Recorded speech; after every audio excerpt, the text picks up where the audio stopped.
Hello आणि नमस्कार शिक्षकांनो आणि पालकांनो. Welcome back to Joy's learning a free school. आपलं पर्यावरण म्हणजेच एन्व्हायरमेंट मध्ये आजकाल खूप बदल चाललेत. कधी उन्हाळा तर कधी पावसाळा, कधी अचानक थंडी तर अचानक गरमी. हे का होतंय? Are we endangering our environment? I think yes.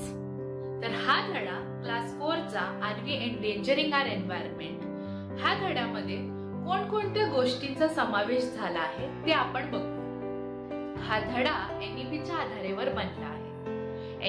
एनईपीच्या आधारेवर learning outcome सुद्धा काढले आहेत. लर्निंग आउटकम्स 3 कॅटेगरीज मध्ये आहेत: नॉलेज, स्किल्स आणि व्हॅल्यूज. नॉलेज मध्ये विद्यार्थी पर्यावरण म्हणजे काय आणि पर्यावरणची समस्या हे काय असतात ह्याबद्दल जाणून घेतील.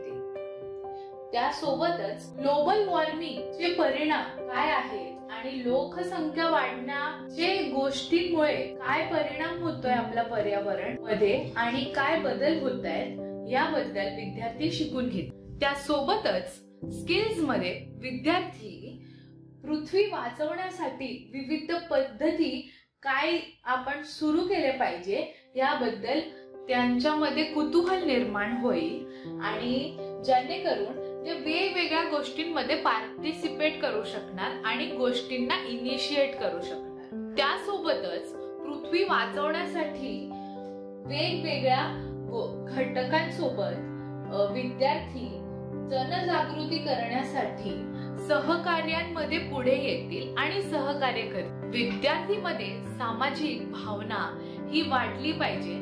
त्यासाठी या धड्यामध्ये वेगवेगळ्या ऍक्टिव्हिटीज आणि काही क्वेश्चन्स, प्रश्न दिलेले आहेत. हा धडा एनईपीच्या आधारेवरती असल्या कारणाने 3 डेव्हलपमेंटल डोमेन्सच्या आधारेवर ऍक्टिव्हिटीज, वर्कशीट, पीपीटी आणि वेगवेगळ्या एलिमेंट या धड्यामध्ये दिले आहेत. Socio emotional and ethical development, language and literacy development, aesthetic and cultural development ह्या सगळ्या डेव्हलपमेंटल डोमेनचा समावेश झाला आहे.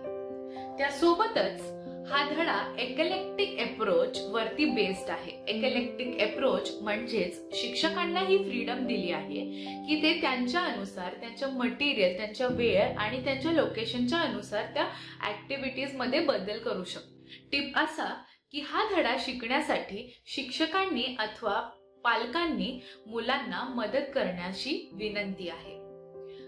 तर अशा प्रकारे आपण ह्या धड्यामध्ये अजून काय काय गोष्टी दिल्या आहेत ते बघायला जाऊया. तर चला पाठात. धन्यवाद.